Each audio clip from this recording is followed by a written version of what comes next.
A cervexa artesá reivindícase en Pontevedra. O recinto feiral da cidade é o espazo escollido pola Asociación de Cervexeiros Independentes Galegos Artesáns para celebrar a primeira edición do festival A Ciga. Presentamos hoxe un evento pensado, diseñado para esta cidade que por primeira vez se vai a celebrar con estas características en toda Galiza. Este formato é bastante diferente porque, por exemplo, vai ser cunha mesa, cunha barra de 30 metros, barra corrida, onde non imos ter stands diferentes cada un. A asociación vai ter un stand común, e dentro da asociación vai haber 12 grifos de cerveza que se van ir intercalando, cambiando continuamente, ata 60 tipos de cerveza imos ter. A cita desenvolverase do 30 de abril ao 4 de maio. Comezará cunha xornada técnica alimentaria con 13 relatorios de diferentes provedores chegados de todo o mundo. A idea do festival nace principalmente para dar visibilización á asociación e o que quere a asociación.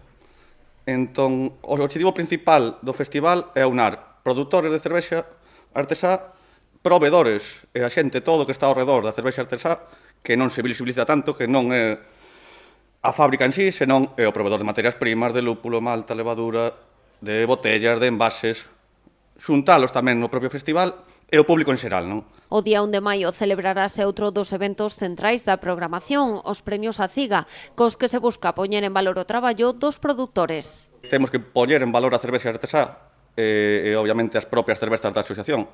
Por eso facemos un concurso, os premios A Ciga, que chamamos, que consisten na valorización, digamos, por medio de xuíces BJCP, que é unha clasificación a nivel europeo que se fai, por medio dos xuíces que valoren as nosas cervexas e que digan cales están mellor feitas e que nos den unha opinión. Os días 2 e 3 a cita ten preparado un mercado artesán e de segunda man. Ademais, o 3 e o 4 de maio celebrarase a primeira edición do Troneira Fest. O Troneira Fest, a parte musical do Festival A Ciga, na que imos contar sobre todo con música punk, que veñen grupos pois, que teñen bastante renome, sobre todo a nivel estatal, como son a Inquisición e Crin, que son de Cataluña, e a nivel galego tamén moi importantes, como son Falperris, Tiro na Testa. A Ciga engloba 11 dos 15 produtores de cervexa artesá que hai en toda Galicia. Actualmente acadan unha produción total dun 500.000 de litros, que representa algo menos dun 2% do mercado.